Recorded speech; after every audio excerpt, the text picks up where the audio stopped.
Bugun sizlar bilan maktab paytimdagi eng yaxshi ko'rgan tvorogli bulchka retseptini sut, shakar, dro'jja, tuxumni aralashtiramiz, ketidan un solamiz va xamir qoramiz. Aynan xamir qorish jarayonining o'rtasiga kelganda xona haroratidagi sariyog' va tuz solamiz. Yaxshilab aralashtirib, xamir qorishni oxiriga yetkazib qo'yamiz. Va 40 daqiqaga dam olishga tvorog, qaymoq, tuxum sarig'i, shakar va kraxmalni yaxshilab aralashtirib, bir xil massaga keltirib olamiz. Xona haroratida yetarlicha tinib olgan xamirlarimizni 80 grammdan zo'ralab uzib chiqamiz, dumaloq shakl beramiz va yana 30 daqiqaga ozroq ishib olish uchun xona haroratida ustini yopib qoldiramiz. Bulchkamizning ustiga sepib olish uchun un, sariyog', shakarni yaxshilab aralashtirib ko'rishga holiga keltiramiz. Ko'rib turganingizdek, dumaloq shakldagi bulchkamizni ustidan bosib olamiz, tvorogli nachekamizni qo'yamiz va duxovkaga 30 daqiqaga 180 gradusga jo'natamiz. Agar bu bulchkalarni yana ham mazaliroq bo'lishini xohlasangiz, malinaviy konfet bilan bu juda ham mazali bo'ladi. Albatta tayyorlab ko'ring yoki tayyorlab berish kerak bo'lgan eng yaqinlaringizga jo'natib qo'ying. Hammangizga katta rahmat.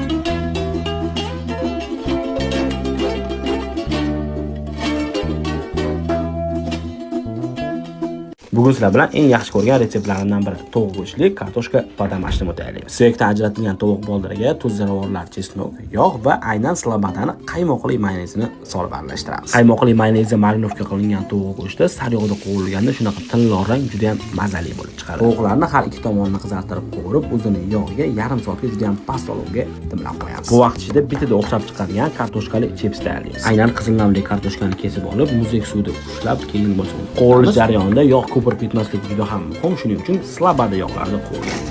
Shu usulda tayyorlasangiz, chipslaringiz doim bir xil mazali va tillor. Kartoshkaga ko'katlar, tuz, murch va tovuq go'shtini solib yaxshilab aralashtiramiz. Bunaqa mazali taomni albatta tayyorlab ko'ring, tayyorlab berish kerak bo'lgan eng yaqinlaringizga jo'natib qo'ying. Bugun sizlar bilan iftorlik dasturxoni uchun juda ham zo'r va mazali uslubda mini kotletlar tayyorlaymiz. 25-30% yog' miqdoriga ega mol go'shtdan bo'lgan qiymaga qirg'ichdan o'tkazilgan piyoz, bulg'or, qalampir, ko'katlar, tuz va ziravorlar beramiz, yaxshilab ushlab olamiz. O'rtacha 40-45 grammdan kotletlarga mini shakl berib olamiz va ularga un sepib, yog'da qizartirib qovurib olamiz. Qiyma sifatli bo'lsa va o'rtacha 20-25 daqiqa davomida yaxshilab ushlansa, qovurish jarayonida yorilib ketmaydi. Boshqa qozonga sabzavotlar va mini kotletlarimizni solamiz.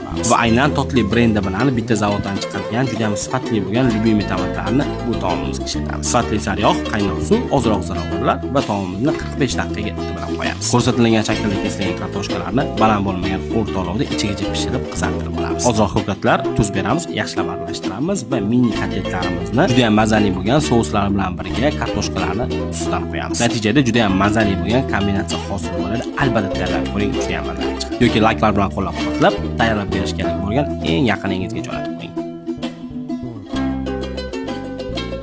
Bugun sizlar bilan qo'lda qilingan lapshali tovuqli sho'rva bilan chesnokli non tayyorlaymiz. Tovuqli sho'rva xuddi yoshligimizdagi mazali chiqishidagi eng muhim narsa uyda boqilgan sifatli tovuq bo'lishidir. Tovuq go'shtini yaxshilab yuvib, qaynatishga qo'yamiz va sabzavotlarni xuddi videoda ko'rsatilgandek qilib to'g'rab olamiz va ularni asta-sekinlik bilan ortiqcha hidsiz sifatli sloboda yog'larda qovurib olamiz. O'rta olovda barcha sabzavotlarni charaqroq qilib qovurib olamiz. 1,5-2 soat davomida past olovda qaynagan tovuq bulyonidan tovuq go'shtini olamiz va sabzavotlarni solamiz. Tovuqni terisini olib tashlab, uzuncha somoncha shaklda to'g'raymiz va bulyonimizga solib yaxshilab aralashtiramiz. Keyin bo'lsa lapshaga tayyorlagan xamirimizni olamiz, juda ham yupqa shaklda kesib 2 daqiqa davomida bulyonni qaynatib olamiz. Bu tovuqli sho'rva bilan chesnokli non o'zimga juda ham yoqadi, shuning uchun retseptini sizlarga ko'rsatib ketaman. Qirg'ichdan o'tkazilgan mozzarella pishloqi, chesnok, ukrov va aynan slobodani smetanli mayonezdan solamiz va yaxshilab aralashtiramiz. Smetanli mayonezda yog' miqdori kamroq bo'lganligi sababli mazasi ideal darajada zo'r bo'lib chiqadi. Siz ham albatta tayyorlab ko'ring yoki tayyorlab berish kerak bo'lgan yaqinlaringizga jo'natib qo'ying.